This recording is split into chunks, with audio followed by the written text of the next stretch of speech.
Veuillez donner votre nom complet, s'il vous plaît. Ernst Kaltenbrunner.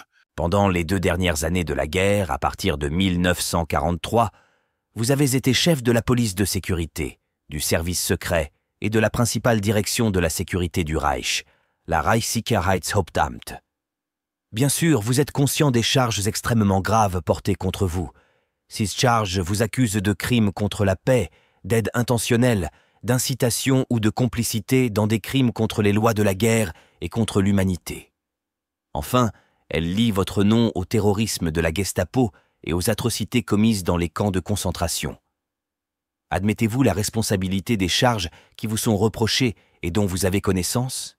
Tout d'abord, je souhaite déclarer devant le tribunal que je suis pleinement conscient de la gravité des charges qui me sont reprochées. Je suis conscient de la haine mondiale dirigée contre moi, pour laquelle, moi, spécialement depuis que Himmler, Müller et Paul sont déjà morts, dois ici, seul, rendre des comptes devant le monde et devant le tribunal. Je suis conscient que je dois dire la vérité dans cette salle, afin que le tribunal et le monde puissent comprendre et juger avec justice ce qui s'est passé en Allemagne pendant cette guerre. En 1943, soit 2 ans avant la fin de cette guerre, on m'a nommé à un poste, que j'expliquerai ensuite en détail. Pour commencer, je veux déclarer que j'assume la responsabilité de tout le mal qui a été fait dans le cadre de ce poste, car j'ai été nommé chef de la Reichssicherheitshauptamt et de tout ce qui s'est passé sous ma supervision directe, ce qui signifie que je le savais, ou que j'aurais dû le savoir. D'une manière générale, décrivez brièvement votre carrière avant votre entrée dans la vie publique et dans la politique autrichienne, c'est-à-dire jusqu'à 1934. Je suis né en 1903. Mon père et mon grand-père étaient des avocats de renom. En outre, j'étais agriculteur et cultivateur. Ma mère était d'origine modeste. Elle a été adoptée par l'ambassadeur de Belgique en Roumanie et y a vécu pendant 25 ans. Pendant mon enfance que j'ai passée à la campagne avec ma famille qui s'occupait bien de moi, j'ai bénéficié d'une part de la meilleure éducation. Et d'autre part, je me suis familiarisé avec la vie d'un homme simple. Je suis allé à l'école primaire, j'ai terminé le secondaire et en 1921, je suis entré à l'université de Graz. J'ai d'abord étudié l'ingénierie chimique à l'Institut de technologie et plus tard, lorsque mon père est revenu gravement malade de la guerre et que la possibilité s'est présentée de reprendre son cabinet, j'ai étudié le droit. J'ai terminé ces études avec un doctorat en droit et en sciences politiques en 1926. Ce fut difficile pour moi. Je devais gagner ma vie et financer mes études. J'ai travaillé pendant mes études et pendant 2 ans, j'ai travaillé comme mineur dans l'équipe de nuit.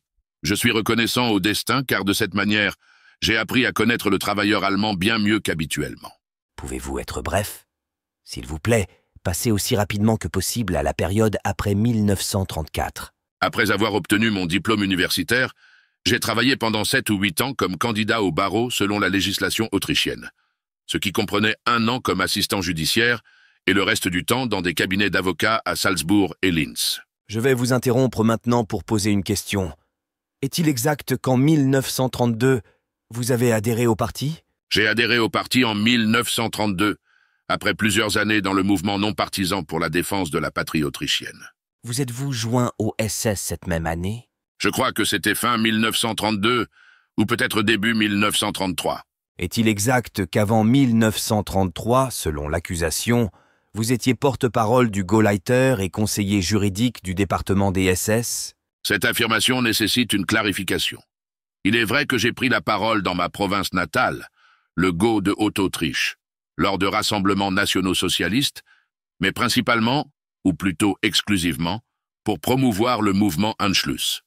Pendant cette période de crise économique, j'ai été conseiller juridique, comme tout autre avocat, d'un parti, offrant bénévolement des informations juridiques et des conseils gratuits pendant quelques heures après ma journée de travail à ceux dans le besoin, qui dans ce cas étaient des nationaux socialistes. Est-il exact que plus tard, en 1934, le gouvernement de Dollfuss vous a arrêté et que vous, avec d'autres nationaux socialistes éminents, avez été envoyés dans le camp de concentration de Kaisersteinbruch? Quelle en fut la raison? C'est exact. Je pense que par rapport à cette position, je dois décrire brièvement la situation politique en Autriche à cette époque.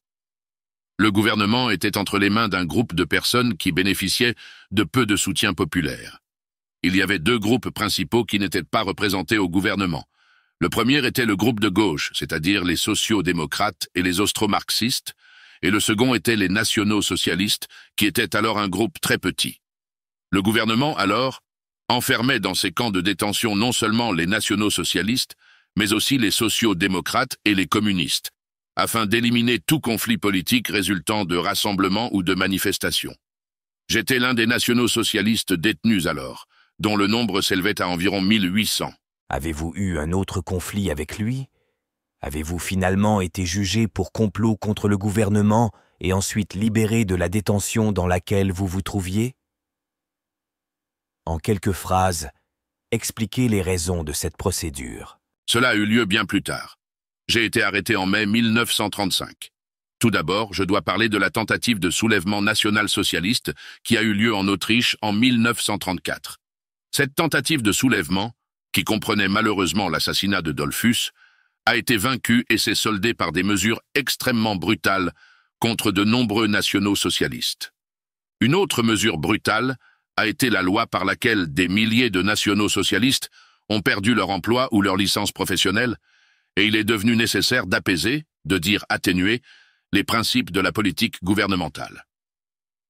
Cela a été principalement pris en charge par deux hommes. Langot, alors sous-directeur des nationaux socialistes, chef de la Haute-Autriche, et Renthaler, agriculteur et ingénieur. Les actions de réconciliation ont commencé fin 1934 et en septembre ou octobre, on m'a invité à y participer. Veuillez, de manière générale, si possible, passer à la période antérieure à 1938. Je n'ai pas du tout participé à cette tentative de soulèvement de juillet 1934, et c'est pourquoi on m'a invité à rejoindre ces actions de conciliation. Dans le cadre de ce programme, le gouvernement lui-même a exigé que certaines personnes maintiennent des liens avec la direction du parti, avec la SA, les SS et avec toutes les organisations du mouvement alors interdits. Avec la permission du gouvernement et des départements de police concernés, j'ai établi des contacts avec les SS. En mai 1935, j'ai été arrêté sous suspicion de liens illégaux avec les SS et de trahison. Je suis resté détenu pendant 6 mois et j'ai été traduit devant un tribunal militaire à Wells pour un crime grave. Cependant, j'ai été acquitté de ce crime parce que le gouvernement lui-même a admis que cette tâche m'avait été autorisée avec leur connaissance. Tout cela a entraîné une condamnation pour délit mineur qui, cependant, m'a libéré de la détention. Comment avez-vous participé à la révolution autrichienne qui a eu lieu en mars 1938 et comment les SS y ont-ils participé? Peu après mon implication dans les actions de conciliation de Renthaler-Langot, je suis d'abord entré dans les cercles des clubs du mouvement Anschluss et, en second lieu, dans les cercles dont l'objectif était de changer pacifiquement les conditions en Autriche par un mouvement et un développement évolutif, étendant le mouvement Anschluss de manière à ce que le gouvernement lui-même penche en faveur de cette idée. En 1937 et 1938, j'ai tenté de prendre contact personnel avec Seyss-Inquart, plus tard ministre, et j'ai pleinement accepté ses conceptions politiques. Aviez-vous l'opinion que le plébiscite organisé en Autriche en avril 1938 était conforme à la volonté de la nation? Le plébiscite du 10 avril 1938 était totalement conforme à la volonté de la population autrichienne. Le résultat de 99,73% en faveur de l'Anschluss avec le Reich allemand était totalement authentique. En relation avec l'Anschluss, est-il vrai que vous avez été promu au rang de SS-Brigadeführer et chef du département des SS? Oui, mais avant tout, je voudrais ajouter quelque chose sur la question de l'Anschluss. Le point de vue et l'opinion de l'accusation sont complètement erronés lorsqu'ils pensent que le national-socialisme en Autriche à cette époque pouvait être comparé d'une manière ou d'une autre au développement qui a eu lieu en Allemagne. Au contraire, le développement du national-socialisme autrichien était complètement différent. Le point de départ de l'anormale dépression économique en Autriche et à la suite du mouvement pour l'Anschluss, le national-socialisme a finalement réalisé l'Anschluss. Ce parcours, de la dépression économique en passant par l'Anschluss pour aboutir au national-socialisme, fut le chemin, en gros, de tous les national-socialistes, et l'idéologie du programme du parti n'était en aucun cas responsable.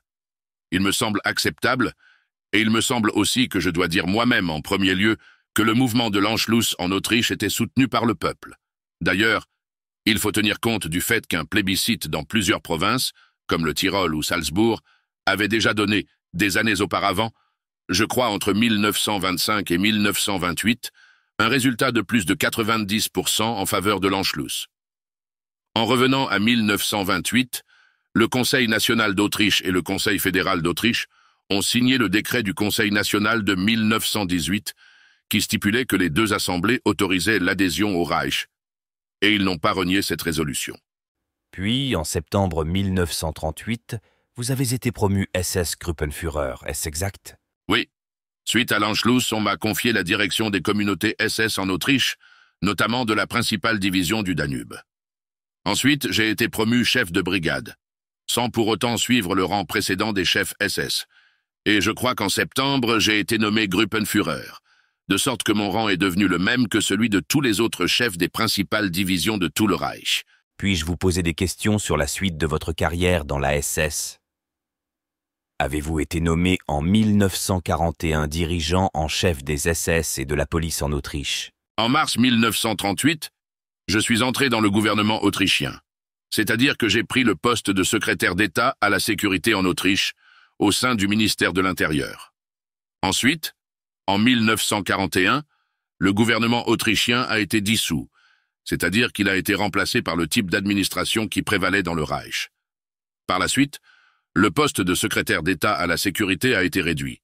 Et pour maintenir le même niveau budgétaire, je crois qu'en juillet 1941, j'ai été nommé chef suprême des SS et de la police.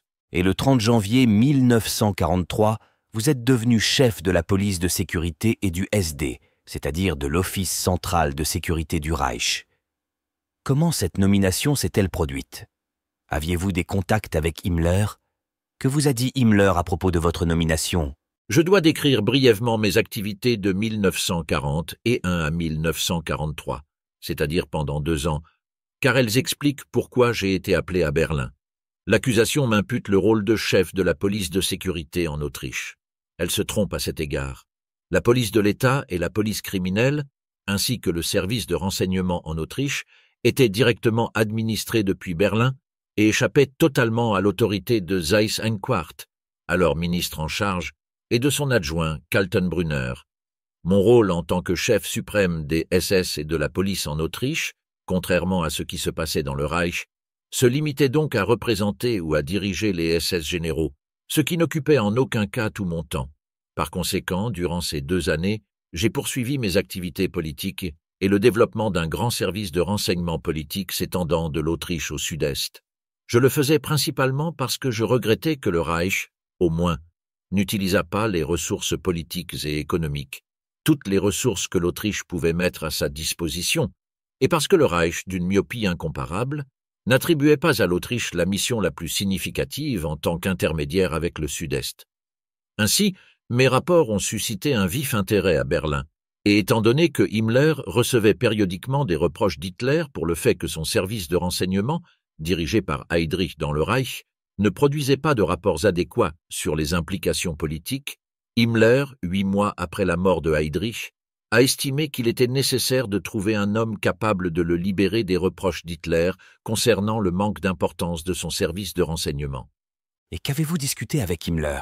En décembre 1942, il m'a ordonné de me rendre à Berchtesgaden, où il se trouvait alors, car le quartier général du Führer se trouvait dans les environs, à Obersalzberg. Il m'a d'abord parlé des reproches d'Hitler et m'a exigé que j'établisse un service de renseignement centralisé dans le Reich. Nous avons eu une longue conversation à ce sujet, en référence à mes activités d'information des années précédentes. À ce moment-là, il pensait que la meilleure solution serait que j'accepte la direction principale de la sécurité du Reich comme base transitoire pour la création de ce service de renseignement. Je refusais, avançant des raisons détaillées, à savoir que j'avais maintenu et observé l'attitude critique de l'Autriche face au développement général du Reich, surtout en ce qui concerne la politique intérieure. Je lui ai expliqué en détail pourquoi les Autrichiens, qui s'étaient joints au Reich avec enthousiasme 4 ans plus tôt, commençaient à se lasser du Reich. Permettez-moi de vous interrompre ici. Bien entendu, il est exact que vous étiez chef de la direction générale de la sécurité du Reich. Essayez-vous de dire que vous n'aviez aucun pouvoir exécutif? J'y arrive. Mais maintenant, je dois décrire cette première réunion avec Himmler. La seconde a eu lieu 2 semaines plus tard. À cette occasion, j'ai reçu un ordre. Je fais référence au premier ordre. Mais je veux déclarer dès maintenant, et cela a été un fil rouge tout au long de ma carrière jusqu'au dernier jour de la guerre, qu'à ce moment-là, j'avais déjà expliqué à Himmler les points essentiels sur lesquels je différais avec le national-socialisme en ce qui concerne la politique intérieure du Reich, la politique étrangère, l'idéologie et les violations de la loi par le gouvernement lui-même. Et qu'est-ce que Himmler vous a dit? Et alors je dis à Himmler qu'il savait très bien que je manquais totalement de formation dans les affaires policières et que toutes mes activités jusqu'à ce moment avaient été dans le domaine du renseignement politique. En conséquence, en acceptant le bureau du chef de la sécurité du Reich, je refusais d'avoir toute autorité exécutive sur des organismes tels que la Gestapo et la police criminelle. La tâche qu'il m'avait confiée, à savoir l'établissement et le développement du service de renseignement, serait en fait nulle. Je lui dis également que non seulement j'étais personnellement extrêmement différent de Heydrich, mais qu'il y avait également des différences fondamentales, car Heydrich était un expert en affaires politiques alors que je ne l'étais pas, et que la politique avec laquelle lui, Himmler et Heydrich avaient déjà discrédité le Reich ne pouvait pas être menée par moi. Mon nom, mon honneur et ma famille étaient trop sacrés pour moi. À cet égard, il me rassura en disant « Vous savez qu'en juin 1942, Heydrich a été assassiné et que, moi-même, après sa mort, j'étais responsable de son département. Cela continuerait ainsi puisque je garderai le contrôle des départements exécutifs à l'avenir. Pour cela, je compte sur les experts Müller et Neube. Ne vous inquiétez pas pour eux.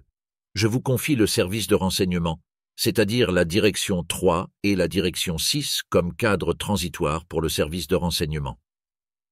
Je lui dis ensuite que le service de renseignement ne pouvait pas être construit uniquement sur la base du SD. Le service de renseignement avait précédemment eu un champ d'action limité, car Heydrich l'avait de plus en plus impliqué dans le travail exécutif, ce qui n'était a priori pas adapté à la recherche de renseignement. Deuxièmement, je lui dis que le service de renseignement devait être plus petit et, en particulier, que cela me semblait insensé de séparer les services de renseignement politiques et militaires.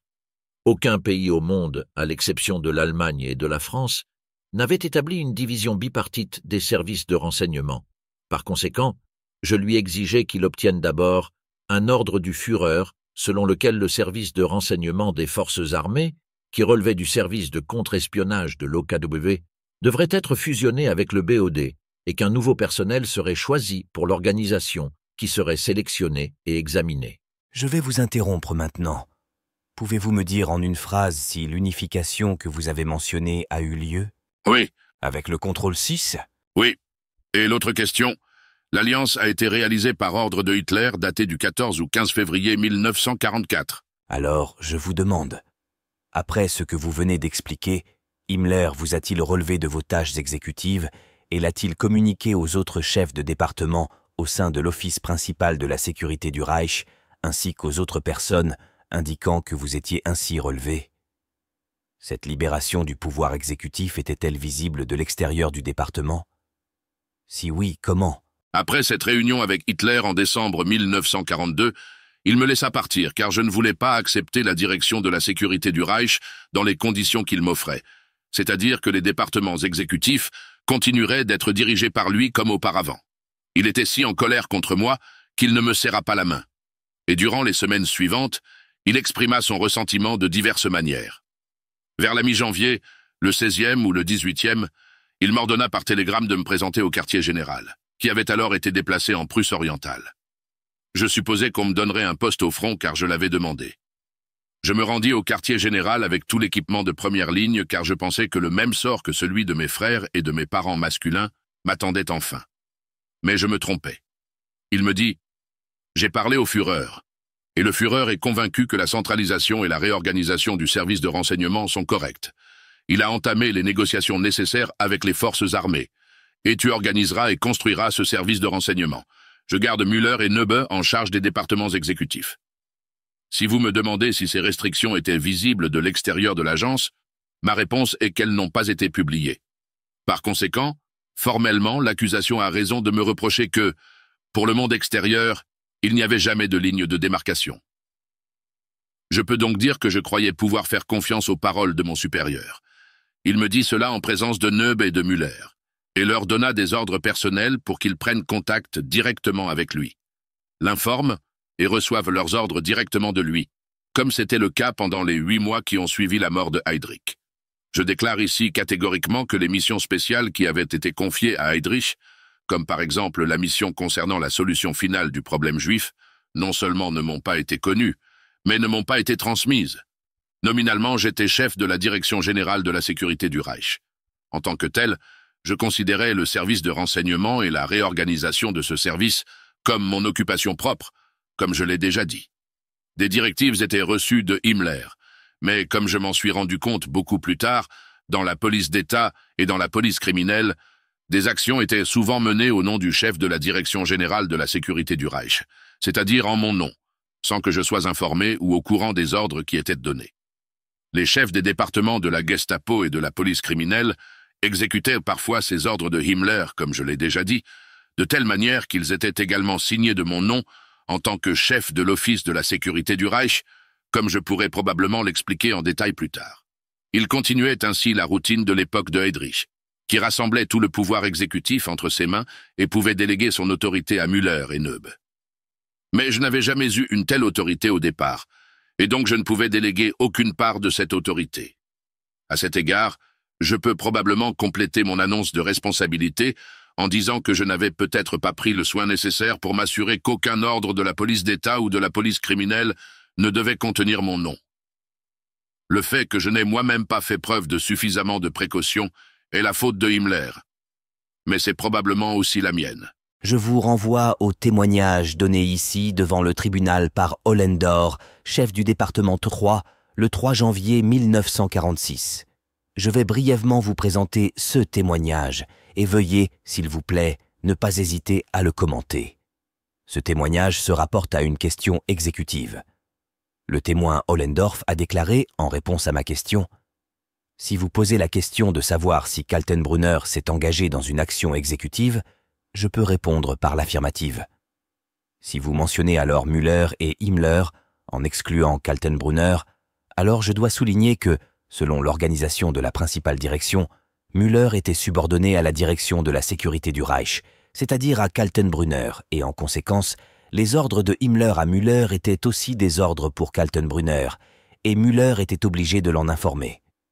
Bah, et ensuite il a poursuivi en disant « Je peux vous dire que je le sais parfaitement », et il m'a adressé une expression qui est souvent revenue, à savoir « Hitler laissait la décision finale entre les mains de Himmler jusqu'au moindre détail. » Donc, si Kaltenbrunner avait ou non de l'autorité dans tout cela, je ne peux pas le dire. Maintenant, je vous demande, dans l'essentiel, l'affirmation d'Ollendorf est-elle correcte? Cela nécessite une clarification.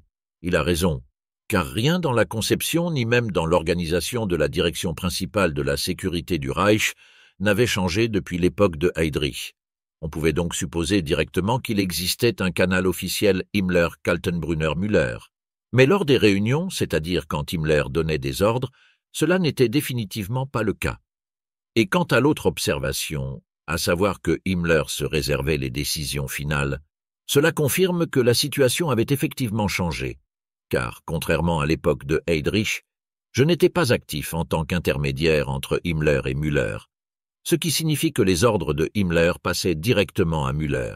Je vais maintenant aborder les charges individuelles présentées par le ministère public et vous présenter d'abord un document pour votre déclaration. Voici le document L38, copie US 517. C'est maintenant Kaltenbrunner 3. Cela concerne l'accusation portée contre Kaltenbrunner. La première question est de savoir si toutes les ordonnances de détention préventive signées portaient votre nom en fac-similé ou dactylographié. Et la deuxième question est de savoir si vous avez émis ces ordonnances. Et aussi, dans les deux CA, si vous pouvez répondre négativement aux questions sur votre connaissance de ces ordonnances. Quelle est votre opinion sur ce document? Je dois dire qu'à aucun moment de ma vie, je n'ai vu ou signé une ordonnance de détention préventive. Pendant les interrogatoires avant le procès, on m'a présenté plusieurs ordonnances de détention préventive. Chacune de ces ordonnances de détention préventive comportait cette signature, c'est-à-dire mon nom, soit en téléx, soit dactylographié, et je crois que dans un ou deux cas comme un fac-similé. Vous admettez que, naturellement, cette affirmation n'est pas très crédible. Il est terrible que le chef d'une agence ignore quelles ordonnances sont signées en son nom. Comment expliquez-vous ce fait, celui que votre nom apparaisse dans des documents contenant votre signature? Je n'ai pas terminé mon explication. J'ai dit que la signature Kaltenbrunner sur les ordonnances de détention préventive ne pouvait provenir que du fait que le chef du département, Müller, signait au nom du chef de l'Office central de sécurité du Reich ces ordonnances de détention préventive, comme il le faisait à l'époque de Heydrich, lorsqu'il était autorisé à le faire, et qu'il donnait également des instructions à ses départements, par exemple au département de détention préventive. Cela semble évident et il a continué à le faire pendant mon mandat, sinon ces ordonnances ne m'auraient pas été présentées. Mais il ne m'en a jamais informé et n'a jamais reçu d'autorité de ma part. D'autre part, cela n'était pas discuté et en outre, c'était inutile, car il était directement subordonné à Himmler et avait l'autorité de Himmler, ce qui signifie qu'il pouvait également simplement signer Himmler ou par ordre de Himmler ou pour Himmler. Je reconnais que cela reste un fait que le tribunal pourrait ne pas me croire, mais en même temps, c'était le cas. Et Himmler ne m'a jamais donné l'occasion de m'interroger sur mon attitude dans ce domaine, car il m'a dit que je n'avais pas de telles tâches exécutives. Voulez-vous dire que l'utilisation de votre signature était illégale? Müller n'avait aucune autorité de ma part pour l'utiliser. Saviez-vous que la détention préventive était possible, qu'elle était autorisée et qu'elle était appliquée très fréquemment? Comme je l'ai déjà dit, j'ai discuté du concept de détention préventive avec Himmler dès 1942. Je crois qu'avant cela, j'ai eu 2 fois une correspondance détaillée sur ce concept avec lui et avec Tirac. Je considérais la détention préventive, telle qu'elle était appliquée dans le Reich allemand, comme une nécessité future dans l'intérêt de l'État, ou plutôt comme une mesure justifiée par la guerre, mais uniquement dans un petit nombre de cas. En plus de cela, je me suis moi-même opposé et ai protesté contre l'application de ce concept d'emprisonnement préventif pour des raisons de principe, et j'ai souvent utilisé des arguments historiques et juridiques comme justification. J'ai informé Himmler et Hitler à plusieurs reprises sur ce sujet. Lors de réunions avec des procureurs, je crois que c'était en 1944, j'ai exprimé publiquement mon opinion contre cette mesure, car j'ai toujours pensé que la liberté humaine devait être considérée comme le privilège le plus élevé, et qu'une peine de tribunal, fermement fondée sur la Constitution, devait être la seule à pouvoir restreindre ou diminuer cette liberté. Parlons maintenant des raisons invoquées dans ces ordonnances de détention préventive. Parmi elles, les raisons suivantes étaient données. Actes hostiles au Reich, diffusion de rumeurs malveillantes, insultes, refus de travailler, propagande religieuse. Veuillez exprimer votre opinion sur les raisons de ces 16 ordonnances de détention préventive. Étaient-elles approuvées? Non, je pensais que ces raisons pour la détention préventive étaient erronées. Je vais l'expliquer en détail. Mon attitude reposait sur le fait que tous les délits énumérés ici devaient également être traités dans le cadre de procédures judiciaires devant les tribunaux de l'État. Pour cette raison, je considérais que la détention préventive en tant que telle était erronée, et encore plus si les ordonnances mentionnaient de tels motifs. Donc, si je vous ai bien compris, je peux résumer votre attitude comme suit.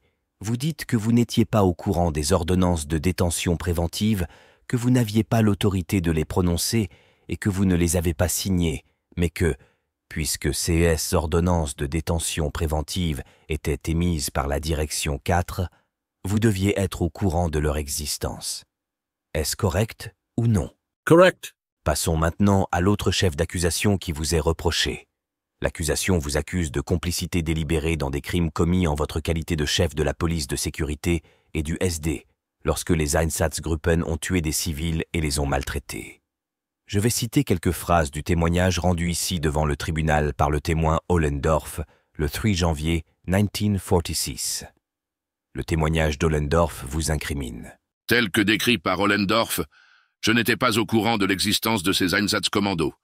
J'ai appris leur existence plus tard, mais plusieurs mois après. Je voudrais dire ce qui suit à propos de cette position. D'après le témoignage d'Ohlendorf et les ordres de Hitler et Himmler discutés ici, le tribunal sait qu'il y a eu des ordres de tuer des personnes. Ces Einsatzkommandos n'ont pas été réorganisés pendant mon mandat. Ces Einsatzgruppen alors en activité ont également été dissous ou transférés sous un autre commandement avant que j'assume mes fonctions. Je ne sais pas si le témoin Ohlendorf a déclaré quand il est revenu de son Einsatzkommando. 1942. Avant que je prenne le poste. Les Einsatzkommandos devaient répondre devant les principaux responsables des SS et de la police dans les territoires occupés ou, plus probablement, être subordonné au chef des unités de lutte anti-guérilla. Je ne peux pas répondre avec précision à votre question car, en raison d'une année d'emprisonnement, je n'ai pas eu la possibilité de vérifier l'organigramme. Je crois également que vous m'avez demandé si j'avais connaissance que les objets de valeur volés aux exécutés étaient envoyés à mon bureau ou au ministère des Finances du Reich. Je n'ai pas connaissance de ces envois, mais je sais que Himmler a donné des ordres à tout le monde, non seulement à la police de sécurité, mais aussi aux autres organisations dans les territoires occupés, qu'il s'agisse de la police municipale, des unités de lutte anti-guérilla ou des unités des forces armées sous son commandement, en disant que tous ces biens devaient être remis au ministère des Finances. Ces ordres étaient-ils le résultat d'un ordre de Hitler ou d'un ordre de l'office du chef de la sécurité du Reich? Ils ne pouvaient être que des ordres de Hitler. Vous avez déjà dit qu'avec le temps, vous avez pris connaissance de l'existence et de l'importance de CS Einsatzgruppen. Pouvez-vous dire exactement à quelle date vous en avez pris connaissance? Je crois que c'était lors de ma première rencontre avec Hitler, ou peut-être le jour suivant lorsque je me suis présenté à Himmler, en novembre 1943. 1943.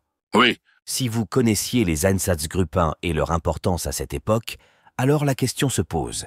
Quelle a été votre attitude envers eux dans le cas où ils auraient été condamnés? Qu'avez-vous fait pour les abolir? En avez-vous eu l'opportunité ou non? J'ai déjà dit que les Einsatzkommando n'ont jamais été sous ma direction ni sous mes ordres. L'existence et les activités antérieures de ces Einsatzkommando sont devenues connues de moi à la fin de l'automne 1943, et j'ai su que je devais résister à cette utilisation illégale des hommes de l'office de sécurité du chef du Reich. Je crois que le 13 septembre 1943, j'ai vu Hitler lors d'une visite à Mussolini qui venait d'être libéré.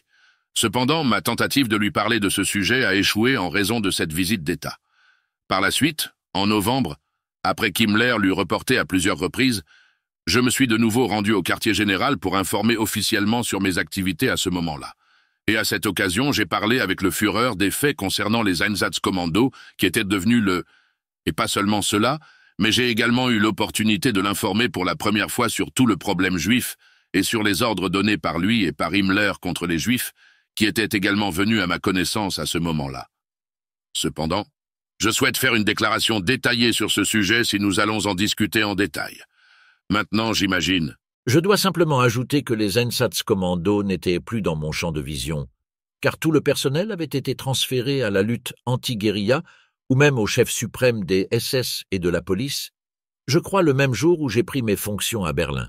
Je suis sûr que von Bartzelewski a été nommé chef de la lutte anti-guérilla le 30 janvier 1943. Peut-être est-ce aussi la raison pour laquelle je n'ai vu aucun rapport des Einsatzkommando eux-mêmes. Je passe maintenant à un autre document, L51. C'est un document extrêmement incriminant pour vous sur lequel j'aimerais entendre votre commentaire. Sutter est l'assistant du commandant du camp de Mauthausen. Il a rapporté un ordre d'exécution concernant 12 ou 15 parachutistes américains capturés en 1945. Veuillez regarder le document et dire au tribunal si vous avez donné cet ordre et si vous aviez l'autorité pour le faire. Comme je l'ai déjà dit une fois, je n'ai jamais eu l'autorité de signer en mon nom propre et d'initiative les soi-disant ordres exécutifs, c'est-à-dire les condamnations à mort. En dehors de Hitler, personne dans tout le Reich n'avait ce pouvoir, à l'exception de Himmler et du ministre de la Justice du Reich. Concernant cette disposition, je voudrais signaler que le ministère public a également présenté des ordres exécutifs contenant la signature de Müller. Avez-vous quelque chose à dire à ce sujet? Si l'ordre exécutif portait la signature de Müller, Müller devait signer sur la base de l'ordre de Himmler, ou sur la base du jugement prononcé par le tribunal. Cela signifie-t-il que si Müller avait l'autorité pour signer des ordres exécutifs, vous aviez alors la même autorité à un niveau supérieur? Est-ce exact? Non, ce n'est pas exact, car Himmler ne m'a jamais transféré un tel pouvoir. Conformément au système de commandement déjà établi, la police d'État était sous les ordres de Himmler après la mort de Heydrich, même après que j'ai pris mes fonctions. C'était là la contradiction. L'incident mentionné dans ce document est particulièrement important car il impliquait des parachutistes étrangers, ce qui implique en soi qu'il était connu des plus hautes autorités de Berlin, c'est-à-dire également de l'Office central de la sécurité du Reich. Vous en êtes-vous informé plus tard? Disposiez-vous d'informations sur la détention de ces prisonniers? Combien de temps passaient-ils dans les camps? Quelles étaient leurs rations de nourriture et comment étaient-ils employés? Comme je l'ai déjà dit, ces camps de travail pénal ont été créés pour une détention d'une durée maximale de 56 jours. Je crois que cela n'était même possible qu'après qu'une personne ait été condamnée pour 3 délits similaires. En général, la détention dans les camps de travail correctionnel. La question était, saviez-vous quelque chose des conditions dans les camps? Vous n'avez pas répondu du tout. Veuillez répondre à la question. Je pense que vous m'avez demandé... Je vous ai demandé si vous saviez quelque chose concernant l'entretien, la nourriture et l'emploi des détenus dans les camps de travail correctionnel. Je savais seulement que les camps de travail correctionnel avaient pour tâche de réaliser des travaux pour les besoins publics, c'est-à-dire des constructions publiques, comme l'entretien des routes et des voies ferrées, et notamment la réparation des dommages causés par les bombardements aériens. Les détenus des camps de travail correctionnel étaient visibles de toute la population lorsqu'ils travaillaient. Vous n'avez toujours pas répondu à la question. Je vous pose 3 questions précises. Je veux des réponses précises à ces questions. Saviez-vous quelque chose concernant l'entretien, les rations de nourriture et l'emploi? Le saviez-vous? Oui ou non? Je disais par rapport à l'emploi. Le saviez-vous? Oui, je n'avais pas d'informations personnelles sur les 2 autres aspects. Des officiers de l'administration 4 vous en ont-ils jamais informé? Pas des officiers de l'AMT 4. Mais bien sûr, le problème était continuellement discuté dans le service de renseignement national, notamment en ce qui concerne l'utilisation de cette main-d'œuvre pour des travaux urgents. N'avez-vous jamais vu de raison d'intervenir? Je n'avais pas de raison d'intervenir en ce qui concerne l'utilisation abusive de ces camps, car aucun cas de violence dans les camps n'était connu. Voici une question sur la persécution des Juifs au Danemark. Avez-vous quelque chose à déclarer à ce sujet? L'affidavit de Mildner que vous avez lu ce matin est le seul correct. Est-ce votre déclaration? Je n'ai jamais eu quoi que ce soit à voir avec l'expulsion des Juifs du Danemark. Un tel ordre ne pouvait être donné que par Himmler, et qu'il s'agissait d'un ordre direct de Himmler et confirmé par Mildner. Le paragraphe C de la question 5 dit « Peu de temps après son retour à Copenhague, il a reçu un ordre direct de Himmler transmis par l'intermédiaire de Kaltenbrunner en tant que supérieur. » Aucun ordre n'est jamais passé par mes mains. Et je n'ai jamais reçu un tel ordre de Himmler. Cela est également impossible, car le Danemark avait son propre chef suprême des SS et de la police, qui était le représentant direct de Himmler là-bas, et qui était directement subordonné à lui, non au Reichssicherheitshauptamt. Ce chef suprême des SS et de la police était également le commandant de la ZIPO. Organisationnellement, je ne pouvais donner un tel ordre pour le Danemark. Le paragraphe C de la question 5 dit « Peu de temps après son retour à Copenhague, il a reçu un ordre direct de Himmler transmis par l'intermédiaire de Kaltenbrunner en tant que supérieur. » Au moment de ma nomination, je connaissais 3 camps de concentration. À la fin de ma mission, il y en avait 12 dans tout le Reich. Combien y en avait-il? Il y en avait 13. Il y avait un camp de prisonniers SS près de Danzig. En tout, 13 camps de concentration dans tout le Reich. Comment pouvez-vous expliquer la carte que vous avez vue auparavant avec les nombreux points rouges qui font référence aux camps de concentration? Une telle représentation est certainement inutile. J'ai vu cette carte accrochée ici. Tous les centres d'armement, les usines où les prisonniers des camps de concentration étaient utilisés comme main-d'œuvre devaient être décrits comme des camps de concentration. Je ne peux expliquer autrement la dispersion des points rouges. Faites-vous une distinction entre les petits camps et les camps de concentration normaux et, dans l'affirmative, pourquoi? La différence est évidente pour les raisons suivantes. Chaque ouvrier travaillant dans l'industrie de guerre, c'est-à-dire chaque prisonnier, travaillait dans la même entreprise, dans la même usine, avec d'autres ouvriers allemands ou étrangers. La différence résidait simplement dans le fait que l'ouvrier allemand retournait auprès de sa famille à la fin de la journée de travail, tandis que le prisonnier du camp de travail retournait au camp. Vous êtes accusé d'avoir créé le camp de concentration de Mauthausen et de l'avoir visité régulièrement. Le témoin Olrigel, qui a témoigné ici, a déclaré vous avoir vu dans le camp. Il a également signalé vous avoir vu inspecter les chambres à gaz en action. Il y a aussi l'affidavit de Sutter, déjà mentionné aujourd'hui, qui a déclaré vous avoir vu dans le camp de concentration de Mauthausen. Le ministère public en conclut que vous deviez également connaître exactement les conditions dégradantes pour la dignité humaine. Je vous demande maintenant, ce témoignage est-il exact ou non? Quand avez-vous inspecté ces camps et qu'avez-vous observé? Le témoignage est faux. Je n'ai créé aucun camp de concentration en Autriche, où j'étais jusqu'en 1943. Je n'ai créé aucun camp de concentration dans le Reich à partir de 1845-1943. Tous les camps de concentration du Reich, comme on le sait aujourd'hui, et cela a été confirmé avec précision, ont été créés par ordre de Himmler à Paul. Cela s'applique également, et je tiens à le souligner, au camp de Mauthausen. Les autorités autrichiennes ont non seulement été exclues de la création du camp de Mauthausen, mais elles ont été désagréablement surprises, car en Autriche, il n'existait ni le concept de camp de concentration dans ce sens, ni la nécessité de camp de concentration nulle part en Autriche. Et maintenant, en Allemagne, étiez-vous dans le Reich? Que voulez-vous dire?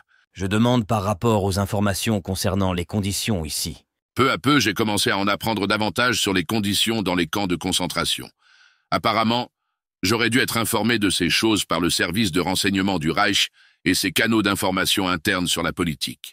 N'avez-vous pas vu, comme en a témoigné Hollriegel, les chambres à gaz en fonctionnement? Jamais. Je ne les ai ni vues en action ni à aucun autre moment. Vous avez dit que vous aviez progressivement appris les conditions dans les camps de concentration, n'est-ce pas? Oui. Vous souvenez-vous de ma dernière question? Non. Avez-vous vu les chambres à gaz en action? Oui, j'ai déjà répondu que je n'avais jamais vu de chambre à gaz, ni en fonctionnement, ni à aucun autre moment. Je suis conscient du fait qu'elles existèrent à Mauthausen, et les preuves à cet égard sont complètement erronées. Je n'ai jamais mis les pieds dans un camp de détention à Mauthausen, c'est-à-dire dans un véritable camp de concentration. Je suis allé à Mauthausen, mais dans un camp de travail, pas dans un camp de détention. Tout le complexe de Mauthausen, d'après ce que je me souviens aujourd'hui, couvrait une superficie de 6 kilomètres. Dans cette zone, il y avait probablement une étendue de 4 ou 5 kilomètres de camps de travail. C'étaient les plus grandes carrières de granit d'Autriche, et elles appartenaient à la ville de Vienne. La photo qui apparaît ici vous montre avec Himmler et Zires. J'en suis arrivé là. Les carrières appartenaient à la ville de Vienne. La ville de Vienne avait un intérêt vital, y compris l'approvisionnement en granit, qui était utilisé pour le pavage des rues de Vienne. Ainsi, en vertu des lois du Reich, comme je l'ai appris plus tard, une grande carrière a été expropriée à la ville de Vienne par la FWHA, Paul, et la ville de Vienne a été exclue de l'approvisionnement en granit pendant un certain temps. La ville s'est adressée à moi pour se plaindre auprès de Himmler. Il est arrivé que Himmler ait décidé de visiter et d'inspecter le sud de l'Allemagne et ait choisi de visiter l'Autriche et Mauthausen, et j'ai demandé à le rencontrer là-bas. De cette façon, il s'est avéré que j'étais avec Himmler dans la carrière. Si j'ai été photographié à ce moment-là ou non, je ne le sais pas. Je n'ai pas vu la photo, et je ne peux pas dire si j'y figure. Je peux ajouter autre chose. Ni à ce moment-là, ni à aucun autre. Himmler ne m'a emmené dans un camp de concentration, ni ne m'a suggéré de le faire. Comme je l'ai découvert plus tard, il avait certaines raisons de ne pas le faire. Je n'ai pas assisté à de telles inspections, parce que je savais très bien qu'il me montrerait ce qu'il montrait à d'autres qu'il invitait à de telles visites, c'est-à-dire des villages Potemkin, au lieu des conditions telles qu'elles étaient, et à l'exception des subordonnés de la FWHA, personne n'avait été autorisé à voir les choses telles qu'elles étaient dans les camps de concentration. Alors, puis-je vous demander, vous parlez des mendiants, si vous n'apparteniez pas à ce groupe? Non. Ces infiltrés étaient Himmler, Paul, Müller et Glücks ainsi que les commandants de camp. Si j'ai bien compris, vous souhaitez mentionner l'enquête sur la visite du professeur Burkhardt dans les camps de concentration comme circonstance atténuante. Oui, bien sûr, mais je souhaite en parler plus tard en détail car il est encore tôt. Le ministère public a déclaré que depuis que vous étiez en poste, 2 camps de concentration ont été créés, Lublin et Herzogenbusch. En avez-vous entendu parler? Qui a ordonné la création de ces 2 camps? J'ignore les dates de création de ces 2 camps. Celui de Lublin et celui de Herzogenbusch étaient subordonnés, par les canaux de la FWHA, aux responsables SS et de la police des pays occupés dans lesquels ils se trouvaient, ce qui signifie que le quartier général de Berlin n'avait rien à voir avec eux. Alors, s'il vous plaît, répondez par oui ou non à cette question. Connaissez-vous, en tant que tel, le camp de concentration d'Auschwitz? Non, je n'en ai entendu parler qu'en novembre 1943. Au moment où vous avez été informé de l'existence du camp, vous a-t-on informé de la signification de ce camp, à savoir qu'il s'agissait exclusivement d'un camp d'extermination pour les Juifs dirigé par Eichmann? Non, personne ne le connaissait comme tel. Lorsque l'on demandait à Himmler « Pourquoi y a-t-il un camp si grand là-bas ?» il répondait toujours « Parce qu'il y a de grandes industries militaires à proximité. » Et je crois qu'il a mentionné à ce moment-là Wittkowitz et les autres. En tout cas, et je pense qu'il est important de le souligner, Il y avait un secret total sur ce qui se passait à Auschwitz, ce qui signifie que les déclarations ne viennent pas seulement des accusés, mais également de toute autre personne interrogée. J'ai rencontré Eichmann à Linz, ma ville natale. L'accusation affirme, et a tenté aujourd'hui de le démontrer par des déclarations sous serment, que j'étais ami, ou du moins un proche intime d'Eichmann. Je souhaite faire la déclaration suivante à ce sujet, en particulier en faisant référence à mon serment. J'ai une idée très claire de ce qu'est une amitié étroite. J'ai entendu parler de l'existence d'Eichmann à Linz, parce que son père, en tant que directeur de la compagnie d'électricité de Linz, consultait mon père en tant qu'avocat. Et c'est ainsi qu'ils se connaissaient, et parce que lui, en tant que fils de son père, fréquentait la même école que mes frères. Ainsi, l'affirmation de Hottel selon laquelle j'ai rencontré Eichmann dans le détachement SS à Linz est erronée. Car lorsque j'ai rejoint la SS, Eichmann était déjà parti pour l'Allemagne, comme je l'ai appris plus tard. Deuxièmement, l'accusation affirme que j'ai rencontré le même Eichmann pour la première fois en 1932, et la deuxième fois en février ou mars 1945. En conséquence, je ne l'ai pas vu pendant 13 ans, et après cette dernière rencontre, je ne l'ai plus revu. Sur la base de ces deux rencontres personnelles, je peux conclure que je ne suis ni son ami, ni que nous nous connaissions intimement. Il est vrai qu'à la deuxième rencontre, il m'a rappelé et a dit « Obergruppenführer, je m'appelle Eichmann. Je viens aussi de Linz. » Je lui ai dit « Enchanté de faire votre connaissance. Comment vont les choses à la maison ?» Mais il n'y a eu aucun contact officiel.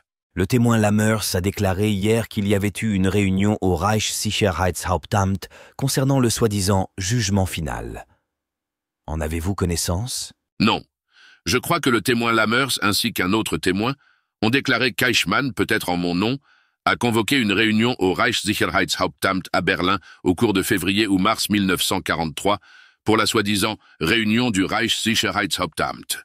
À cela, je répondrai que, nominalement, j'étais en service à Berlin depuis le 30 janvier, mais en réalité, jusqu'à mai, je n'étais pas à Berlin, sauf pour quelques visites officielles, mais à Vienne, où je renforçais mon service de renseignement en vue de son transfert à Berlin. Une question de plus.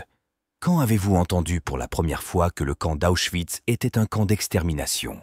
Himmler me l'a dit en 1944, en février ou mars, c'est-à-dire qu'il ne me l'a pas dit, il l'a admis. Quelle a été votre attitude après vous en être rendu compte? Je n'ai pas entendu la question. Quelle a été votre attitude après avoir appris cela? Lorsque j'ai pris mes fonctions, j'ignorais l'ordre de Hitler donné à Heydrich concernant la solution finale de la question juive. À l'été 1943, j'en ai pris connaissance par la presse étrangère et par la radio ennemie. Essayez, s'il vous plaît, de me donner une réponse directe à cette question. Quelle a été votre attitude après avoir entendu ce que vous avez entendu? Répondez de façon très brève et succincte, s'il vous plaît. Immédiatement après avoir pris conscience de ce fait, j'ai combattu, comme auparavant, non seulement la solution finale, mais aussi ce genre de traitement de la question juive. C'est pourquoi je voudrais expliquer comment, par l'intermédiaire de mon service de renseignement, j'ai pris connaissance de la question juive dans son ensemble et ce que j'ai fait contre elle. Nous ne savons toujours pas ce que vous avez fait. Qu'est-ce que vous faisiez? Je vous le demande pour la dernière fois.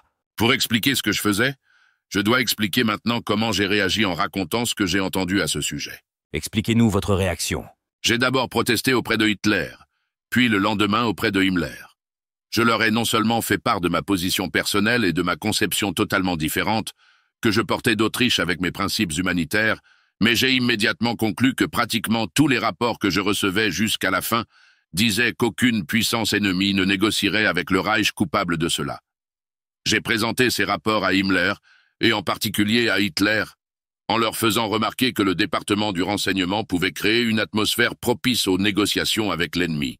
Quand la persécution des Juifs a-t-elle cessé? En octobre 1944. Voulez-vous dire que c'était le résultat de votre intervention? Je suis fermement convaincu que cela était principalement dû à mon intervention, bien que d'autres personnes travaillaient également dans la même direction. Mais je ne pense pas qu'il y ait eu quelqu'un d'autre pour importuner Himmler à chaque réunion avec lui, ou pour parler aussi ouvertement et franchement et avec autant d'abnégation à Hitler que moi.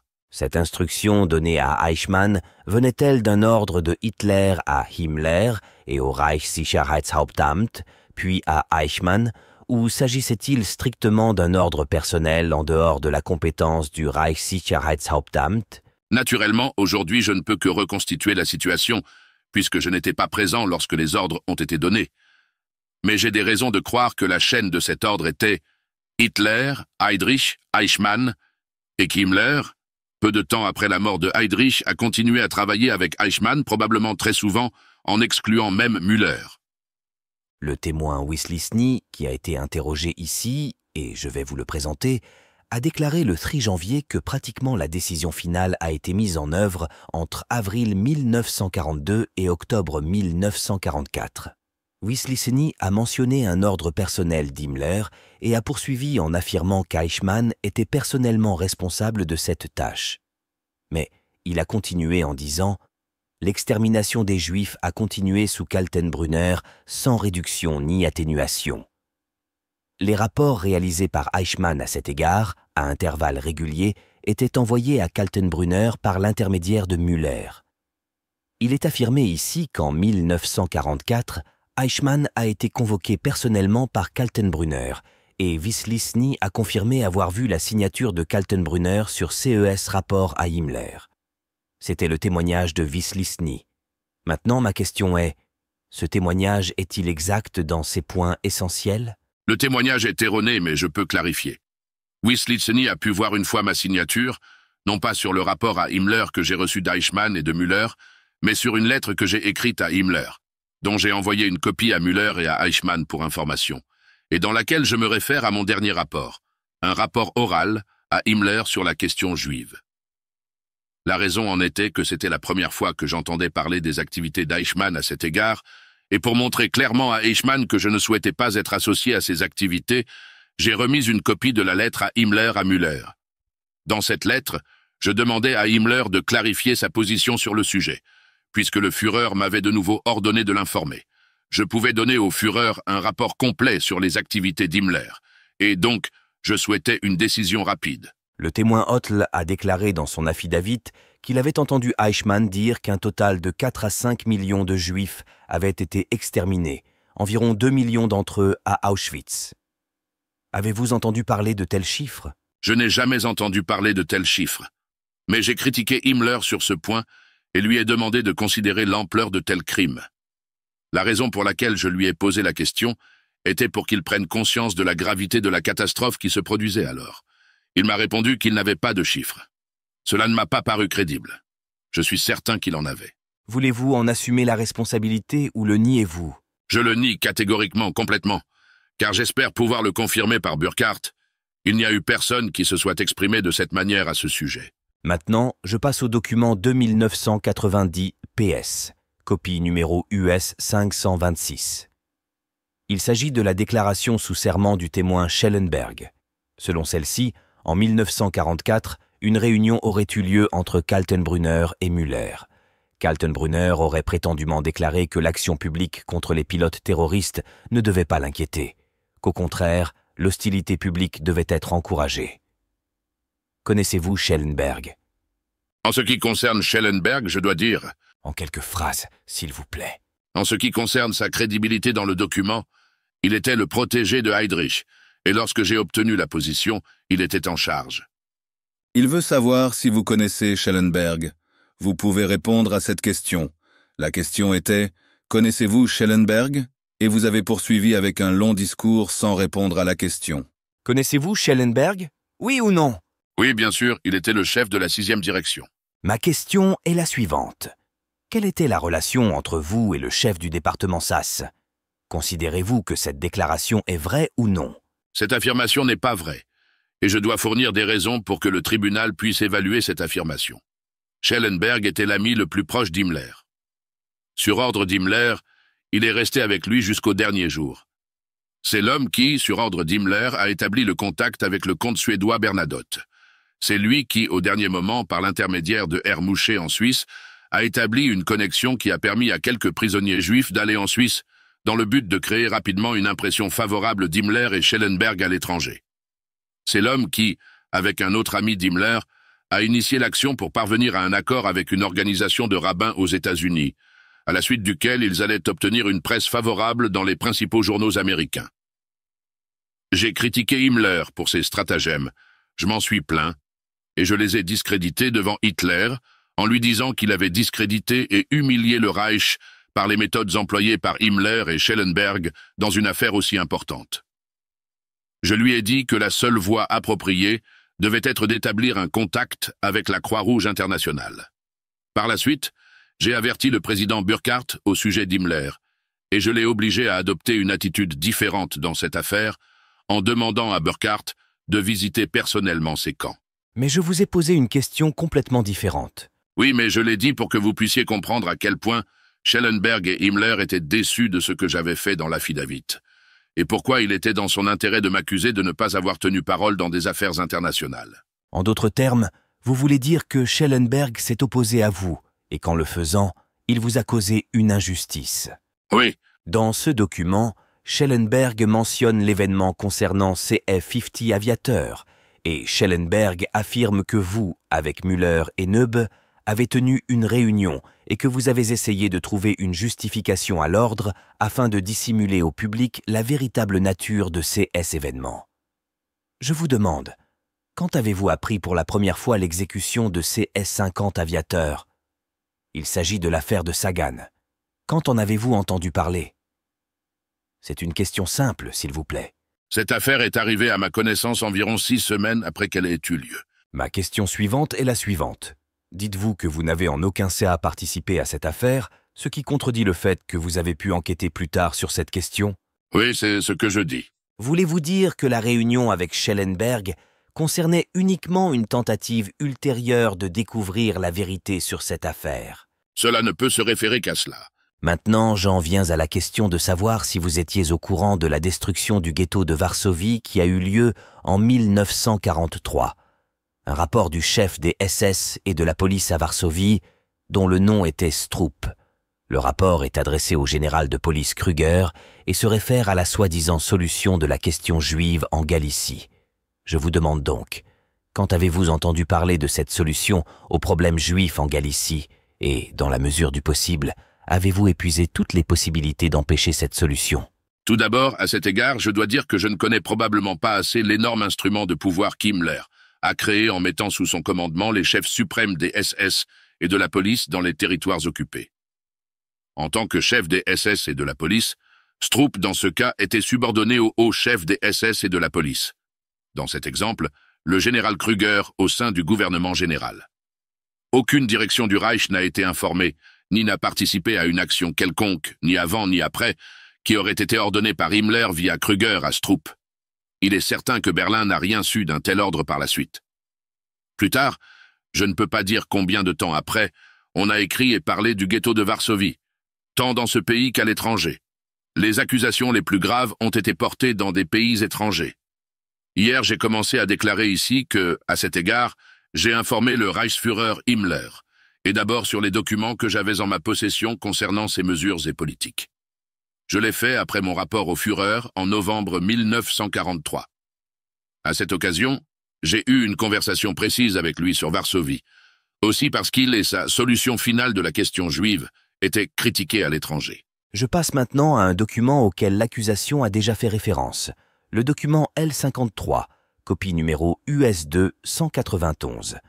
L'accusation allègue que l'accusé, en tant que chef de la police de sécurité et du SD, était responsable des purges, telles que présentées dans les camps de la police de sécurité et du SD et dans les camps de concentration. Ce document est une lettre du commandant de la police de sécurité et du SD à Radom, datée du 21 juillet 1944, selon laquelle le commandant de la police de sécurité et du SD dans le gouvernement général a ordonné que toutes les prisons mentionnées soient nettoyées et que leurs prisonniers soient liquidés. Regardez ce document, l'expéditeur et la signature, et ensuite faites une déclaration à ce sujet, en particulier sur la question de savoir si vous étiez au courant de ces faits. J'attire votre attention sur ce que je viens de dire. Ce canal de commandement était sous la juridiction du chef suprême des SS et de la police dans le territoire occupé. Le canal de commandement était Himmler, le chef suprême des SS et de la police, son expert, commandant en chef et commandant de la police de sécurité et du SD. Ce canal n'avait rien à voir avec le canal centralisé de commandement provenant de Berlin. En d'autres termes, vous dites que ces hauts dirigeants des SS et de la police étaient directement subordonnés à Himmler? Oui, exactement. Vous dites également que vous, en tant que chef du Reichssicherheitshauptamt, n'étiez pas en mesure d'interférer dans les ordres ou directives de ces hauts commandements des SS et de la police? Il n'a jamais été discuté qu'ils étaient directement subordonnés à Himmler. Il n'y avait aucun moyen de s'opposer à ces personnes, comme il ressort de l'interrogatoire du témoin Franck. Continuellement, au fil du temps, je recevais des informations sur des erreurs et des crimes par le biais de ces canaux de commandement. Par exemple, Krüger, de l'Office du gouvernement général, m'a attaqué très durement. Par ma faute, Krüger a été démis de ses fonctions à Cracovie, ce qui doit également figurer dans le journal de Franck. Je passe maintenant à un autre document, le numéro 1573 PS, copie USA 498. L'accusation affirme que le chef du Reichssicherheitshauptamt est responsable de la modification des méthodes existantes pour utiliser les travailleurs esclaves dans l'industrie de l'armement. Ce document que nous avons sous les yeux est un ordre secret qui, encore une fois, a été signé en premier lieu par Müller. Il est adressé à tous les départements du service de police. La date est le 18 juin 1941. L'ordre se réfère à des mesures contre les émigrants et travailleurs civils des territoires russes. Il indique que, pour éviter leur retour non autorisé et toute influence de leur part, les responsables seraient arrêtés si des raisons surgissaient. Jusqu'à nouvel ordre, ces personnes n'étaient pas autorisées à changer de lieu de résidence jusqu'à ce qu'elles reçoivent la permission de la police de sécurité. Et si elles quittaient leur lieu de travail sans permission, elles étaient arrêtées. Étiez-vous au courant de tels événements? Non. Comment pouvez-vous expliquer que Müller était en mesure d'exercer un tel pouvoir, et même dans le cadre de votre service 1943-45, cela explique l'impossibilité de votre part de contrôler cet homme. En conséquence, maintenant je vous demande, étiez-vous généralement conscient que Müller avait un tel pouvoir? À cet égard, pourriez-vous dire au tribunal quelle était la taille de la direction 4 de la police secrète d'État et comment expliquez-vous que vous n'étiez pas informé de centaines voire de milliers d'ordres et d'instructions? Müller était le chef du département secret de la police d'État. Je ne sais pas quand il a été nommé, mais je dois supposer que cela devait être en 1933, 1934 ou plus tard en 1935. Mais bien avant, comme je le sais aujourd'hui, il avait le contact le plus étroit avec Himmler et plus tard avec Heydrich. Il venait de la police du Land de Bavière, où Himmler l'avait connu. Il avait sa confiance personnelle depuis au moins 12 ou 15 ans. Il a participé et exécuté avec lui toutes les actions que Himmler ordonnait dans le domaine de la police d'État, au sommet de son pouvoir, ou poursuivant ses objectifs en tant que chef de la police allemande. Je peux dire que cette confiance a constamment grandi au cours d'une période de 12 ou 15 ans et est restée inviolée jusqu'au dernier jour de la guerre. Müller est resté à Berlin et avait pour ordre de rester avec Himmler.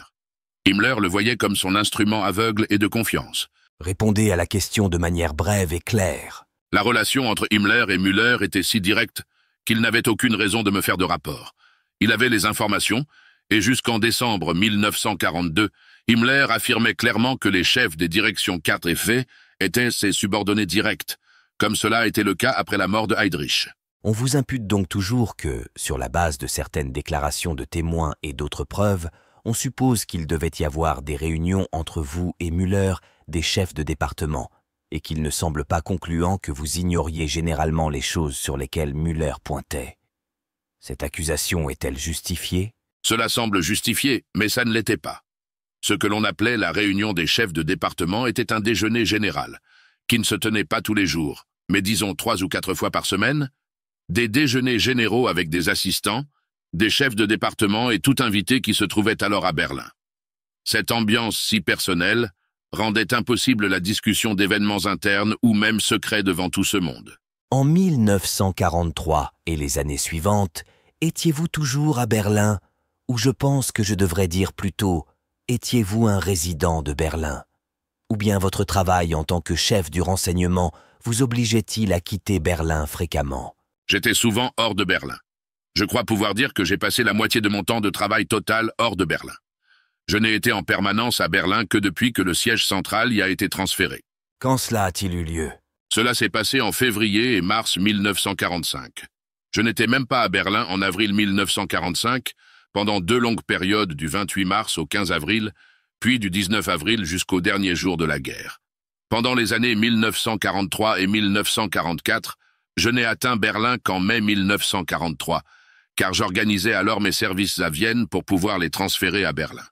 Je crois que seulement durant la première ou deuxième semaine de février 1943, je suis resté à Berlin en visite. Et de la mi-février 1943 jusqu'à février 1945, j'ai voyagé au moins la moitié du temps. J'ai parcouru plus de 400 000 kilomètres en avion et en voiture dans le cadre de mes obligations. 200 Kaufmann. Que faisiez-vous pendant que vous étiez à Berlin? N'aviez-vous pas de contact direct avec Müller à cette époque? Que faisiez-vous pendant que vous étiez à Berlin? N'aviez-vous pas de contact direct avec Müller à cette époque? Certainement pas avec Müller. Au cours de tous ces déplacements dans le Reich, je ne suis jamais entré dans un département de la police secrète d'État. À l'exception du département de la police secrète d'État à Linz, où ma famille a vécu peu de temps après, et d'où j'envoyais des télétypes à Berlin, en utilisant la station locale de la police d'État pour des raisons purement techniques, car je n'avais pas d'autres services de télétype là-bas. Je vais maintenant aborder la question qui vous est reprochée. En quelques mots, il s'agit des faits suivants. Pendant la répression du soulèvement de Varsovie en 1944, les habitants de la ville de Varsovie ont été envoyés dans des camps de concentration. L'accusation a avancé des chiffres de 50 000 à 60 000. On supposait que les déportations seraient réduites en raison de l'intervention de l'accusé Frank auprès de Himmler, et vous auriez personnellement participé à ce que l'accusé Frank et son secrétaire d'État Bühler 75 vous demandent de libérer ces personnes des camps de concentration et de les renvoyer chez elles. Pour commencer, je vous demande, une telle réunion a-t-elle eu lieu sur ce sujet dans votre département? Il y a eu une réunion entre Bühler et moi. Le sujet était tout autre, et je vous demande de me permettre de clarifier. Le soi-disant soulèvement de Varsovie a été réprimé par des moyens purement militaires. Je crois qu'il a été combattu sous le commandement du chef des unités de lutte anti-guérilla, Bakselewski. Je ne sais pas quelles unités de combat il commandait, mais je suppose qu'il s'agissait d'unités mixtes de forces armées et de police. Toute implication de mon département dans cette action purement militaire était hors de propos. Naturellement, ce que Himmler et ses unités militaires ont fait des prisonniers ne m'a pas été communiqué. La raison pour laquelle Bühler est venu me voir était bien différente. Frank avait tenté, je crois, pendant 1 an et demi, voire plus longtemps, de convaincre Hitler de suivre une politique différente dans le gouvernement général. Frank était en faveur d'une augmentation de l'autonomie du peuple polonais. En octobre 1944, je crois, à l'occasion des festivités bancaires polonaises, Frank prévoyait d'annoncer une augmentation de l'autonomie. Hitler a refusé, avec le soutien de Himmler et d'autres. En conséquence, il m'a envoyé Bühler avec la proposition de formuler, par le biais du service de renseignement, une proposition en ce sens, c'est-à-dire pour la participation des Polonais dans l'administration de districts et d'autres fonctions gouvernementales. J'ai promis à Bühler de l'aider dans les 2 cas. Il est parti en disant, à cette occasion, Frank souhaite que soit déclarée une amnistie généreuse en Pologne, y compris la libération des prisonniers du soulèvement de Varsovie. Pourriez-vous aider dans cette démarche? Je lui ai demandé, où sont les prisonniers? Il m'a répondu, Himmler s'occupe de l'affaire en les envoyant dans des camps de concentration pour prisonniers de guerre. Ma réponse aurait pu être, dans ce cas, il faut les employer dans l'industrie de guerre, et ce sera difficile de les récupérer, mais je suis favorable à l'amnistie. D'après mes informations, c'est l'état de la question. Dans le discours que Himmler a prononcé le 3 octobre 1943 à Posen, devant les hauts dirigeants des SS et de la police, vous avez été désigné comme successeur de Heydrich. Le ministère public estime que cela confirme votre pleine autorité exécutive et vos pouvoirs extraordinaires dans ce domaine. Cette expression formelle, utilisée précisément dans ce contexte, est-elle justifiée ou non par la situation? Non, je proteste catégoriquement. Je l'ai fait pendant tous les interrogatoires contre le fait qu'on me qualifie de successeur de Heydrich. Si en mon absence Himmler s'est adressé à moi ainsi, ou si un commentaire ou une annonce de ce type est apparu dans la presse sans mon avis et sans ma volonté, alors cela a été fait sans mon consentement. La première fois que j'ai vu une telle annonce de presse, j'ai réagi durement envers Himmler. Le jour dont vous parlez, j'étais malade à Berlin avec une inflammation veineuse, plâtrée, et je ne pouvais donc pas participer à la discussion. Ni la portée de mon pouvoir, ni ma présence publique ne permettaient la moindre comparaison avec Heydrich. Je veux dire très brièvement que jusqu'au dernier jour de mon travail, je recevais 1820 Reichsmark, qui était le revenu d'un général de police, tandis que Heydrich avait un revenu de plus de 30 000 Reichsmark, non pas parce qu'on lui payait un grade supérieur, mais en reconnaissance de sa position totalement différente.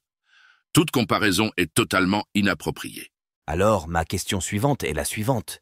Est-il vrai que Himmler avait peur de Heydrich et que, pour cette raison, Heydrich avait trop de pouvoir à son goût, raison pour laquelle il a eu l'idée de vous nommer, pour trouver un homme qui lui serait totalement loyal? À cet égard, l'accusation a établi un parallèle entre vous et Heydrich, et comme je l'ai déjà dit, ils vous ont décrit comme un second Heydrich. La relation entre Himmler et Heydrich peut se résumer ainsi. Heydrich était le plus intelligent des deux. Au début, il était exceptionnellement obéissant et loyal. Dans ce cas, je vais répéter la question que j'ai posée plus tôt, qui est la suivante. Himmler voulait-il, en vous nommant, un homme qui lui serait parfaitement loyal, à lui, Himmler? Il n'a plus jamais voulu confier un tel pouvoir exécutif, dans la mesure où il l'avait fait avec Heydrich. À la mort de Heydrich, Himmler a repris tout le département et n'a plus laissé le pouvoir exécutif sortir de ses mains. Il avait une fois fait l'expérience, avec Heydrich, de combien cela pouvait devenir dangereux pour un chef de la sécurité d'État. Il ne voulait pas courir ce risque une seconde fois. En d'autres termes, voulez-vous dire finalement qu'après la mort de Heydrich, Himmler voulait et a gardé tout le pouvoir exécutif entre ses mains? Oui, Une question de plus. Vous avez déclaré hier que vous aviez connu le concept de la solution finale plus tard. En ce qui concerne ces instructions envoyées par Himmler à Heydrich et Eichmann avant 1941 ou 1942, est-il vrai que vous voyiez souvent Himmler? Étiez-vous ami avec Himmler? il est totalement erroné de qualifier la relation entre Himmler et moi d'amicale. Comme avec tout autre fonctionnaire, il me traitait de manière extrêmement froide et réservée. Ce n'était pas un homme capable d'établir des relations personnelles avec qui que ce soit. Il est naturel de supposer, si je me mets à la place de l'accusation, que vous deviez être au courant de la décision finale et de cette idée si vous voyez souvent Himmler. Je vous demande donc à nouveau, Himmler vous a-t-il jamais expliqué ce que signifie la décision finale? Non, pas de cette manière. J'ai dit hier que sur la base de toutes les informations recueillies au cours de l'été et de l'automne 1943, y compris les rapports sur les émissions ennemies et les nouvelles étrangères, j'en suis venu à la conviction que les déclarations sur l'extermination des Juifs étaient vraies. Et, ainsi convaincu, je suis immédiatement allé voir Hitler. Et le lendemain, Himmler, me plaignant à tous deux, en disant que je ne soutiens pas de telles actions, même pas une minute. À partir de ce moment, Selon votre témoignage, vous avez rejoint les SS autrichiennes en 1932. oui, Y avait-il des différences entre les SS autrichiennes et les SS allemandes, ou étaient-elles des groupes similaires? il y avait une certaine similitude organisationnelle qui ne s'est révélée qu'après l'Anschluss. Avant cela, il était difficile de distinguer les SS en Autriche du parti lui-même ou des SA. Résumez le niveau de force des SS autrichiennes auxquelles vous apparteniez. D'abord avant l'Anschluss autrichien, en 1938, et ensuite au moment où vous vous êtes engagé. Comment cela s'est-il développé en gros? Donnez des chiffres. Cela va trop vite. Le développement des SS autrichiennes, auxquelles vous apparteniez, a-t-il eu lieu en 1938 comme en 1932? Il me semble qu'à l'époque de l'Anschluss autrichien, le nombre maximal de membres était de 7500. Ce groupe a-t-il joué le rôle d'une cinquième colonne en Autriche? Le concept de cinquième colonne s'appliquait-il à lui? Oui, cinquième colonne est devenu un concept pour moi par les déclarations de l'ennemi, mais ce terme pour les SS autrichiennes est complètement erroné. Les SS autrichiennes n'ont jamais eu pour tâche d'être une unité de renseignement ou de sabotage ni quoi que ce soit de ce genre. Les SS autrichiennes auxquelles vous apparteniez avaient-elles la moindre intention de réaliser l'annexion de l'Autriche par l'Allemagne par la force, ou cela devait-il se faire par plébiscite, par des moyens légaux? Les SS n'avaient aucun plan d'annexion, et les faits du développement politique le confirment. Il n'y a jamais eu besoin d'un tel pas. Le mouvement de l'Anschluss, sans une telle menace externe, était suffisamment fort par lui-même. Il est allégué que le standard SS 86 aurait dû être à Vienne? Parlez-vous du putsch de Dollfuss? Correct. Pouvez-vous nous en dire plus? Le travail de ce corps avait-il quelque chose à voir avec l'assassinat du chancelier autrichien? Je crois que c'est incorrect. Je dois dire que ce corps n'a pas été numéroté 86 ou 89 par la suite. En outre, le groupe qui est entré dans la chancellerie le 25 juillet 1934 n'était pas un groupe des SS. mais un groupe d'anciens membres de l'armée autrichienne qui, en raison de leurs activités nationales-socialistes, avaient été renvoyés de l'armée. Je ne connais pas l'affaire en détail. Cependant, le chef de la police autrichienne de l'époque, le docteur Skubl, qui, à ce que je sache, a été appelé comme témoin dans une autre affaire, pourra vous donner des informations précises. Je vous demande de lui poser des questions à ce sujet. Essayez de vous rappeler l'entrée des troupes dans la nuit du 11 mars 1938. De quel type de troupes s'agissait-il, selon vos souvenirs? S'agissait-il d'unités des SS ou d'autres unités? D'après mes souvenirs, il y avait d'abord des unités de la Wehrmacht, bien sûr la Luftwaffe, et un régiment des Waffen-SS, je ne me souviens plus lequel, probablement le régiment Germania, participait à cette induction. Peut-on comparer la taille approximative de la Wehrmacht avec celle du régiment Germania? Le régiment Germania comptait probablement environ 2800 hommes à l'époque. En ce qui concerne la Wehrmacht, je ne sais pas combien d'unités ont participé. Pour établir la proportion et selon vous, quel était le nombre total de membres des SS? J'ai vu des rapports qui affirment que durant toute la période, entre 750 000 et 1 million de personnes sont passées par les SS. Est-ce un chiffre correct? 1 million est définitivement exagéré. Toutes les branches des SS réunies, y compris les SS générales, les Waffen-SS, ainsi que les membres des SS dans divers services de police, je pense qu'elles comptaient entre 720 000 et 750 000 hommes. De ce nombre, au moins entre 320 000 et 350 000 ont été tués. Ces pertes doivent être encore plus élevées que ce que j'ai déclaré, mais pour moi, je pense que des chiffres plus précis pourraient être obtenus auprès de l'un des accusés de la Wehrmacht. Je ne sais pas exactement. Selon vos informations, combien de personnes parmi ce nombre total pouvez-vous lier avec certitude au camp de concentration, c'est-à-dire à la supervision, à l'administration, etc. Pouvez-vous donner des chiffres concernant le nombre de personnes impliquées? C'est une question inattendue pour moi, à laquelle je ne peux pas répondre immédiatement. J'ai besoin de papier et d'un crayon pour faire les calculs. Selon vos informations, Bien sûr, ce n'est qu'une fraction, une très petite fraction du total. ces membres des SS, qu'ils soient nombreux ou peu nombreux, n'étaient-ils pas associés à l'administration des camps de concentration et à la supervision des conditions ou à l'administration et aux événements qui se produisaient dans les camps? Définitivement pas. Comment pouvez-vous être aussi sûr? D'après ce que je sais personnellement, Himmler et son organisation maintenaient des camps de concentration derrière le rideau de fer.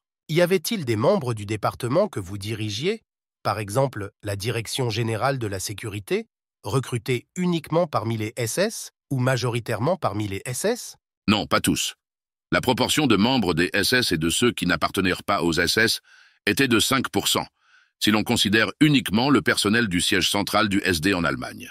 Alors, sur 100 employés, 5% faisaient partie des SS? Oui, Selon vos informations, les normes interdisant les mauvais traitements physiques des prisonniers dans les camps de concentration étaient-elles connues des SS? elles étaient imprimées, c'est-à-dire qu'elles figuraient dans tous les journaux du Reichsführer SS et du chef de la police allemande. Tous les membres des SS savaient que ces normes étaient des lois, et les mauvais traitements faisaient l'objet de sanctions sévères lorsqu'ils étaient rendus publics. Je ne sais pas dans quelle mesure ou sous quelles conditions le camp disciplinaire de Danzig-Matzgau est tombé aux mains de l'ennemi, mais je suis convaincu que tous ceux qui y ont purgé une peine donneront des informations sur les sanctions sévères, en raison des mauvais traitements. Accusé, pour raccourcir autant que possible. Ce contre-interrogatoire, je veux m'assurer que nous nous comprenons sur certains points. D'abord, vous admettez avoir occupé le poste de chef du Reichssicherheitshauptamt et chef de la police de sécurité et du SD depuis la fin de 1943 jusqu'à la fin de la guerre, inclusivement. Est-ce exact? Oui, cela s'applique avec les restrictions que j'ai énumérées hier concernant mes pouvoirs dans la police d'État et la police criminelle. Et quand vous parlez de ces restrictions, faites-vous référence à ce supposé accord avec Himmler? Est-ce exact? Il ne s'agissait pas d'un supposé accord avec Himmler, mais d'un fait bien établi existant dès le premier jour. Ma tâche était de créer un service de renseignement centralisé dans le Reich, et il conservait le commandement des autres secteurs. Bien, dans tous les cas, vous admettez avoir occupé ce poste, mais vous niez avoir exercé certains de ces pouvoirs. Est-ce exact? Oui, Et ce poste que vous occupiez était le même que celui précédemment occupé par Heydrich, qui est mort le 4 juin 1942. Est-ce exact? oui, La position n'a donc pas changé? non. Et vous avez témoigné que vous admettez la responsabilité de toutes les actions que vous avez personnellement accomplies ou dont vous aviez personnellement connaissance. C'est bien cela, n'est-ce pas? Oui.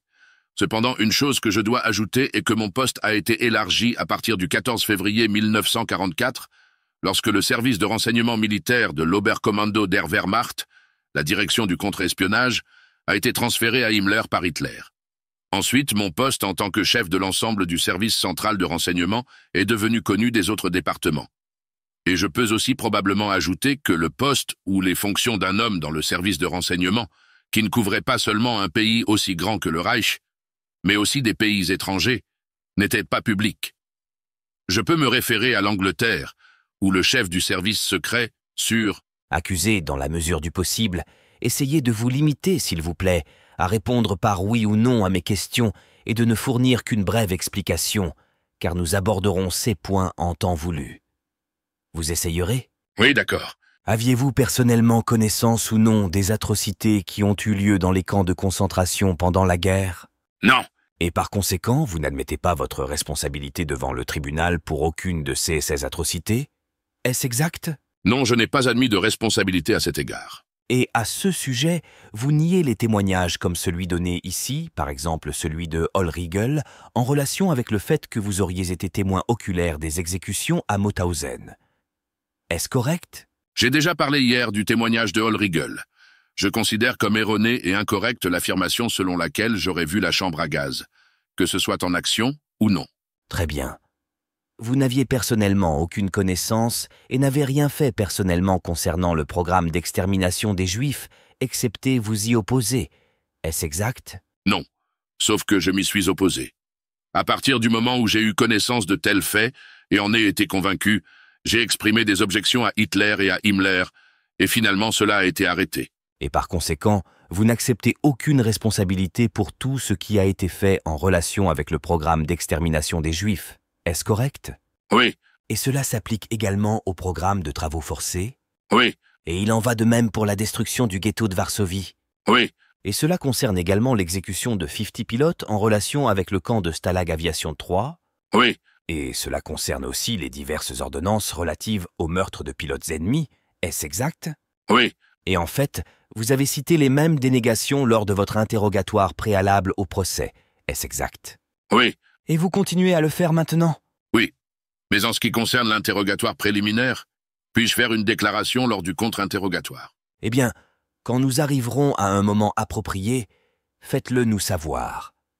Est-il vrai ou non que la Gestapo, direction 4, Reichssicherheitshauptamt, a préparé des rapports sur les camps de concentration qui vous étaient présentés pour signature et transmission à Himmler? Non. Je ne me souviens d'aucun rapport de ce type. Le canal habituel était que Müller rapportait directement à Himmler.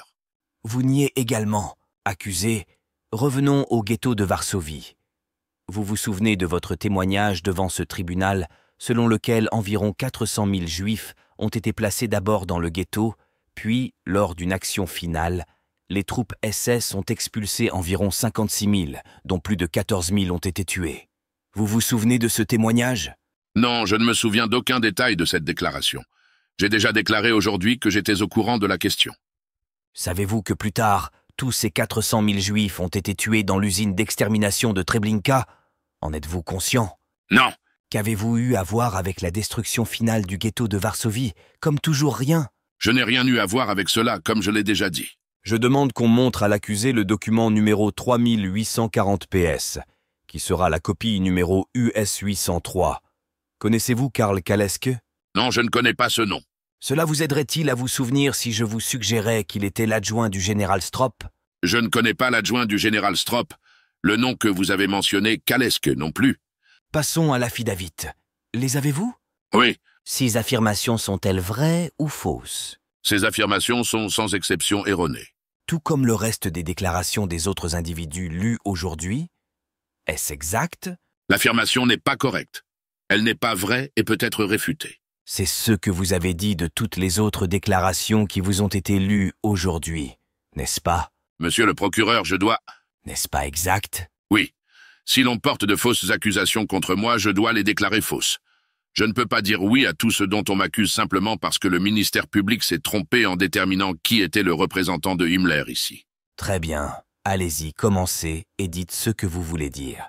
Je vous demande de prendre en compte ce que j'ai dit sur la compétence et les règles relatives à la subordination de tous les hauts commandements des SS et de la police dans les territoires occupés.